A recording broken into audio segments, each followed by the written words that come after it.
Rock Ltd, located in Tikioki, is a local business that takes advantage of the opportunity to express creative arts in the form of rocks. The name Bedrock came from a TV program named Bedrock, which emphasises the point that you need to hit bedrock before digging for gold. This concept holds similar values to Rock Ltd, who see their business as the gem of sculpting rocks here in Rarotonga. Director of Bedrock Anthony Brown first established the company back in 2012, where he came across the stone sculpting talents of Michel Kirsch. The talented Frenchman has been rock sculpting for over 30 years and is now sharing his skills and knowledge with the people of the Cook Islands. Well, I first started off with recognizing Michel, who's the carver, Kirsch, with his wife Sylvie Kirsch. They came here to appreciate our country, and after having them for tenants, discovered their hobby, their passion, and now what we see is the proceeds of and the products of sculpturing with rocks. Now they both do artwork with rock and also with wood as well. I think the population will be well aware of their work in the islands of Aitutaki, Mangaya, and also in Achu with our school children, bringing the best out of them with industrial technology, doing craft work on wood, and that was screened on television some years back. The oversized rocks are initially brought from T&M Heather, or can either be a personalised rock of your choice, which may have come from your very own backyard. But with the company, with Bedrock, we essentially wanted to talk about how we can provide an opportunity for households who, at the time, were thinking of headstones. Now, a lot of the marble headstones that we receive here in the Cook Islands, yes, it's ordered from New Zealand, but where did the marble come from? It came from the European countries, and a lot of them come from Italy. The idea here then is when we sculpture headstones, at the desire and the designs of the household, we're designing something on a rock that is from Rarotonga earth and not from another earth elsewhere in the world. That then in itself is a sentimental value. We then are able to serve the real needs and designs of the family, who perhaps may find it relatively more expedient and cost-effective than otherwise if they were to have this imprinted on in New Zealand. But essentially it's to provide that kind of service.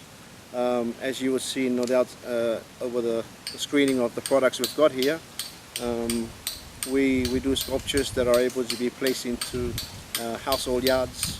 We've got a couple at museums. We've got a couple that's been placed at strategic areas, for example at the Queen's Representatives, the government residence. That came from here, and also the motorway logo. What now is happening in the background of ourselves is the commencement of the 50th anniversary logo that the company wishes to gift and support our national celebrations. We're starting this today and hope to deliver this by the end of next week. Ambitious as some might say, but we are able to time frame a number of days into how and when we can deliver the product. But the company really also wants to ensure that we are able to impart the kind of skills that we display here. Who you see in the background as well is Simon.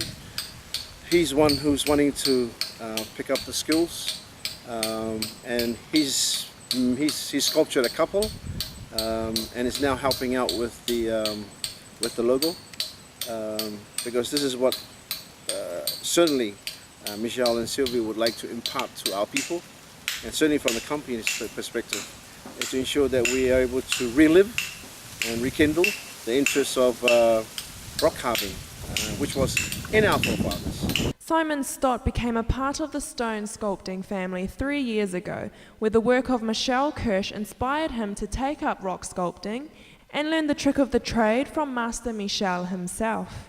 I suppose I've always been interested in carving. As a young fellow growing up in New Zealand, always did something like bone or wood. So I've always had an interest in carving, and what actually got me started was I met Sylvie and Michelle at our coffee cart one time, and I was stuck on a bit of timber that I was working on, ornamental canoe, a wakatoa, for my wife's grandfather, and Sylvie and Michelle were able to help me get unstuck.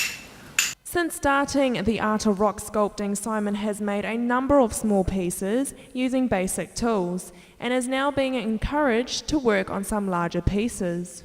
Everybody starts with the basic tools you sort of showed a picture of. Once you get a grip on that, Michelle will introduce you to the next level of tools that he thinks you're safe to deal with and that you can complement with your skill. The fact that local Cook Islands rocks have been transformed into intricate pieces of art has sentimental value to a number of tourists who are willing to ship their pieces back to their home country. Local buyers have also brought a number of pieces to decorate their gardens or be used as gravestones. In terms of where we are at Tikioki in Titikavika at my residence. We have Bedrock logo sign on the main road. Those who are familiar with Fruits of Raro or Sonny or Gina Williams' residence by the roadside, our sign is there, and we're well signed to be driving inland. Otherwise, we are also on Twitter and Flickr and LinkedIn, and so all you have to do is just type in Bedrock, and the words and the prompt will come, and we have a website up there where people can see the kind of works that we've done.